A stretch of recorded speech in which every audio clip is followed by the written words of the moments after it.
Hello बच्चों, कैसे हो आप। आज की क्लास में मैं लोकेश सैनी एक बार फिर से आपका स्वागत करता हूं। आज हम बात करेंगे कोऑर्डिनेशन कंपाउंड की उप सह संयोजक यौगिकों की। देखो, ये जो टॉपिक है वो क्लास 12th में भी है और बीएससी सेकेंड ईयर में है, तो दोनों ही इसको पढ़ सकते हैं। दोनों के हिसाब से ही मैं आपको पढ़ाऊंगा, ठीक है।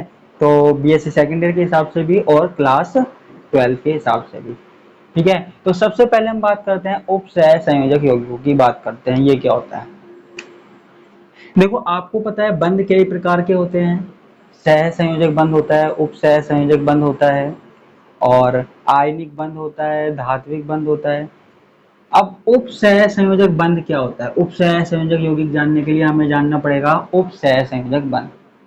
देखो, हमारे पास दो एटम है, दो परमाणु हैं, उन्होंने आपस में क्या है, बॉन्ड बना रखा है, ठीक है। आपको पता है जब बॉन्ड बनता है तो दोनों परमाणु क्या होते हैं, आपस में इलेक्ट्रॉनों का साझा करते हैं ना, या फिर एक दूसरे को इलेक्ट्रॉन दे देते हैं।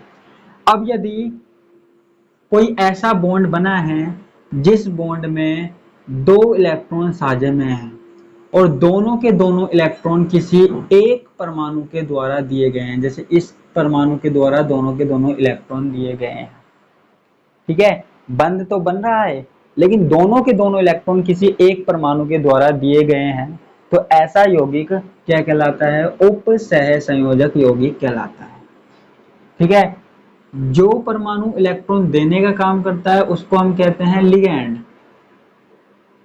ठीक है। और जो लेने का काम करता है वो कहलाता है मेटल या धातु, ठीक है। तो कोऑर्डिनेशन कंपाउंड में दो चीजें हो गई, मेटल और लिगैंड। ये आपको याद रखनी है, आगे तक काम में आएंगी, ठीक है।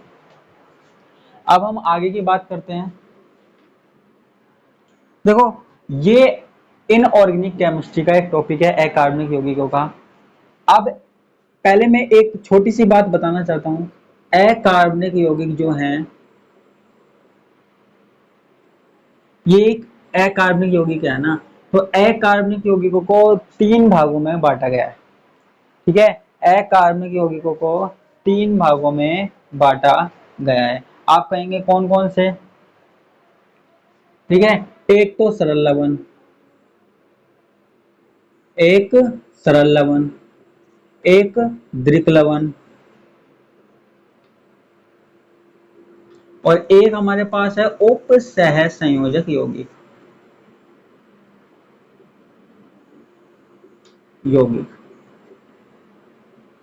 ठीक है। सरल लवण कैसे हो गए, जिसमें अम्ल और क्षार आपस में मिलकर कोई उदासीन यौगिक बनाते हैं, जैसे NaCl है या फिर KCl है, इस तरीके के यौगिक बनाते हैं।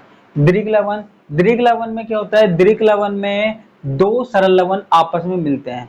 दृढ़ लवण में दो भिन्न भिन्न प्रकार के साधारण लवण आपस में मिलते हैं और एक नए यौगिक का निर्माण करते हैं। जैसे आपने पोटास फिटकरे के नाम सुना होगा, K2SO4Al, ठीक है। K2SO4Al2, SO4 होल थ्राइज और 24H2O, ये आपने सुना हुआ होगा। इसको हम बोलते हैं पोटाश फिटकरी, आपने देखी भी होगी।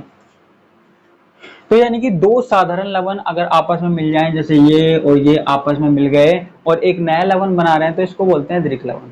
और अब बात आती है उप सह संयोजक यौगिकों की, जिसके बारे में मैंने बता ही दिया, धातु और लवण होते हैं, ठीक है। अब उप सह संयोजक यौगिक में क्या होता है, मैं इसको मिटा देता हूं। इनको अगर किसी विलयन में डाला जाए या जल में डाला जाए तो ये पूर्ण रूप से आयनित नहीं होते हैं, ये आयनित नहीं हो पाते हैं। साधारण लवण तो हो जाते थे लेकिन ये आयनित नहीं होते हैं, पूर्ण आयनित नहीं होते हैं। यानी कि it can not be ionised in any solution, totally पूरी तरीके से नहीं हो पाते। अब देखो, आयनित नहीं हो पा रहे हैं तो इनका कुछ ना कुछ भाग क्या है, संकुल के रूप में रह जाता है। जो भाग रह जाता है ना उसको हम बोल रहे हैं कॉम्प्लेक्स या संकुल। अब देखो, कोऑर्डिनेशन जो कंपाउंड है उसकी व्याख्या हमारे पास किसने की, बर्नर नाम के वैज्ञानिक ने की, ठीक है। उपसह संयोजक यौगिकों के एग्जाम्पल जो है मैं आगे अब पूरी यूनिटी ये है। तो एग्जाम्पल मैं आपको आगे बता दूंगा। अब हम उपसह संयोजक यौगिकों की बात करते हैं।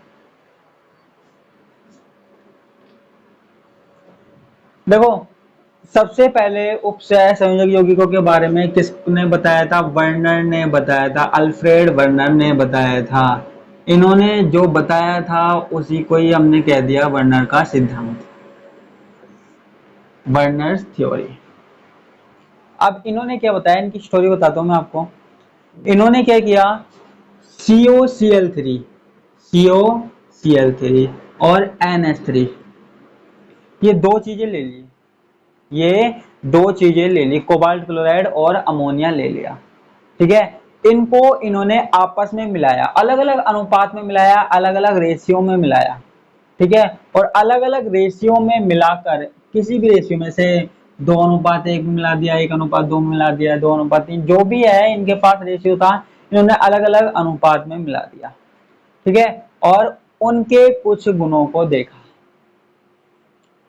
ठीक है, अब इन्होंने मिला दिया तो इनके पास कौन कौन से यौगिक बचे? जैसे इन्होंने मिलाया तो इनके पास क्या हुआ, जैसे इन्होंने COCl3 ले लिया, उसके बाद इन्होंने 6NH3 हो गया। ठीक है, अलग अलग अनुपात में मिलाया। ठीक है, इसके अलावा COCl3 हो गया और इसके अलावा 5NH3 हो गया। COCl3 हो गया, 4NH3 हो गया, किसी भी अनुपात में मिला दिया, जैसे 6NH3 ले लिए, ये ले लिया, COCl3 हो गया, 3NH3 ले लिया, COCl3 ले लिया और 2NH3 ले लिया। अलग अलग अनुपात में इन्होंने मिला दिया, और इनके जो कलर थे ना, इनके जो रंग थे वो भी अलग अलग थे। किसी का नारंगी था, किसी का बैंगनी था, जैसे इसका नारंगी पीला था, इसका बैंगनी था। ठीक है, सबका अलग अलग कलर था। ठीक है, इसका हरा था, कुछ भी जो भी कलर था, अलग अलग यौगिक बने। ठीक है, तो इन यौगिकों को देखकर इन्होंने कुछ निष्कर्ष निकाला। इन्होंने कुछ निष्कर्ष निकाला जिसको हम वर्नर का सिद्धांत कहते हैं। समझ में आया?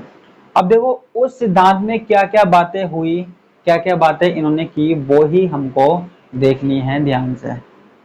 ठीक है, तो यहाँ पे ध्यान से देखना, ये मैं इनको अभी यहीं रहने देता हूं।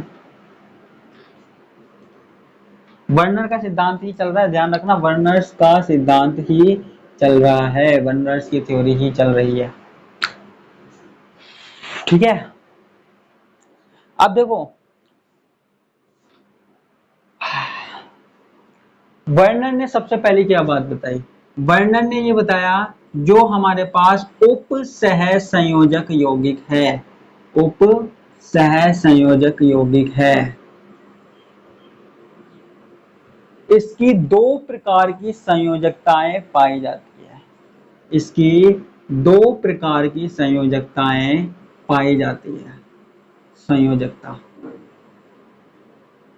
ठीक है, यानी कि कितने परमाणु से जुड़ सकता है। एक तो उन्होंने नाम दे दिया प्राथमिक संयोजकता, प्राथमिक संयोजकता, प्राइमरी वैलेंसी, दो प्रकार की वैलेंसी बता दी वर्नर ने। और एक द्वितीयक संयोजकता, यानी कि सेकेंडरी वैलेंसी, सेकेंडरी वैलेंसी। इसको मैं मिटा दूं क्या? मिटा देता हूं, काम आएंगे तो दोबारा लिख दूंगा।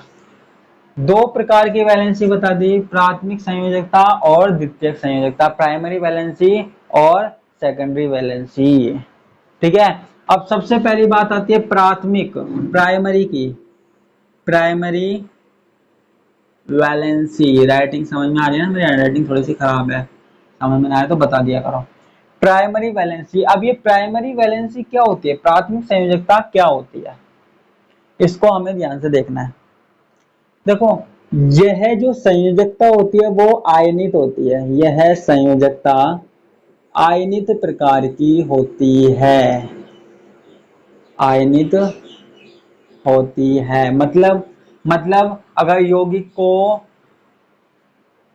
जल में डाला जाए या किसी विलयन में डाला जाए, यदि यौगिक को जल में डाला जाए या विलयन में डाला जाए तो यौगिक का जो भाग है वो अलग हो जाएगा। जो आयनित हो रहा है भाग, जो भाग आयनित हो रहा है वो प्राथमिक वैलेंसी कहलाता है।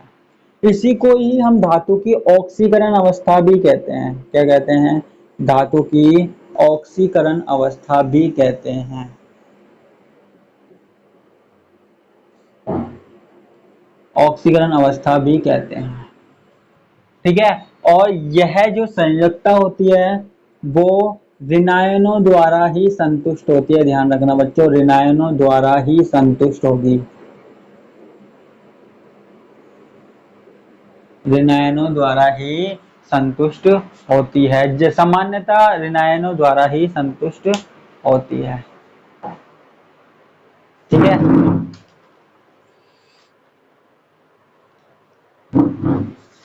अब आगे की बात करते हैं।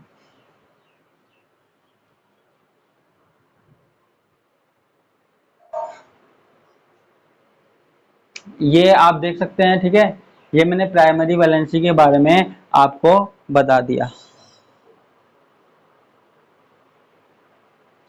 ठीक है,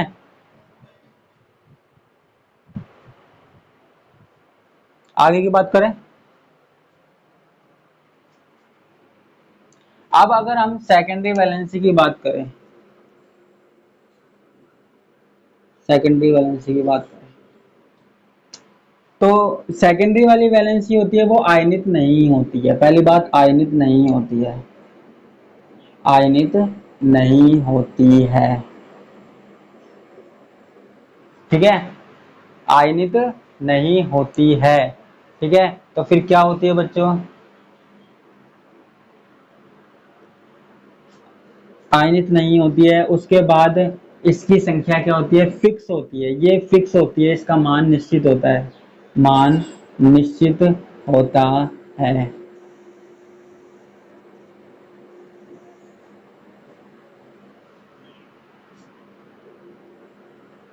वैसे तो देखो चेंज होता रहता है, लेकिन एक यौगिक में मान निश्चित होता है। कुछ जगह कुछ अपवाद आ जाते हैं, लेकिन यहाँ मान निश्चित होगा। जो जनरल सी कॉमन सी बात है वो मैं कर रहा हूँ। इसके अलावा ये ऋणायनों, ये ऋणायन, धनायन या उदासीन किसी भी प्रकार के परमाणु द्वारा संतुष्ट हो सकती है, सेटिस्फाई हो सकती है। कोई सा भी परमाणु सेटिस्फाई कर सकता है। ठीक है, किसको? सेकेंडरी वैलेंसी को। ये तो देखो मैंने कॉमन सी बात की। अब आप कहेंगे ये होती क्या है सर, हमें बताओ, हमें समझ में नहीं आया। तो देखो, आपने कुछ इस तरीके के कंपाउंड देखे होंगे। ठीक है, वही है जो मैंने COCl3 और NH3 6 लिखा था, 6NH3 लिखा था। अब देखो ये वाली जो वैलेंसी है ना वो तो है प्राइमरी। प्राइमरी अगर इसको किसी विलयन में डाला जाए, जल में घोला जाए तो ये क्या हो जाएगी? आयोनाइज हो जाएगी, आयनित हो जाएगी। ये वाली है सेकेंडरी वैलेंसी। ये है हमारे पास मेटल। ठीक है, मेटल, इसको हम बोल रहे हैं लिगैंड। ठीक है, जो ब्रैकेट के बाहर लिखी जाएगी, जब भी हम फॉर्मूला लिखेंगे जो ब्रैकेट के बाहर लिखी जाएगी वो होगी हमारी प्राइमरी वैलेंसी। ठीक है, और जो हमारे पास ब्रैकेट के अंदर लिखी जा रही है वो होगी हमारे पास सेकेंडरी वैलेंसी।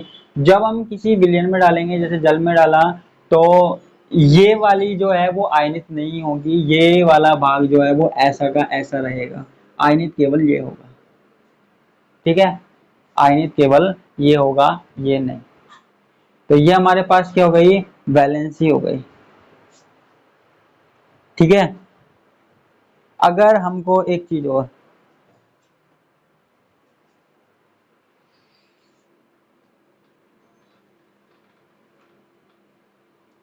अगर हमको इसको डायग्राम बनाना है तो हम क्या कर सकते हैं? इससे 6 NH3 जुड़े हुए हैं, 6 NH3 जुड़े हुए हैं।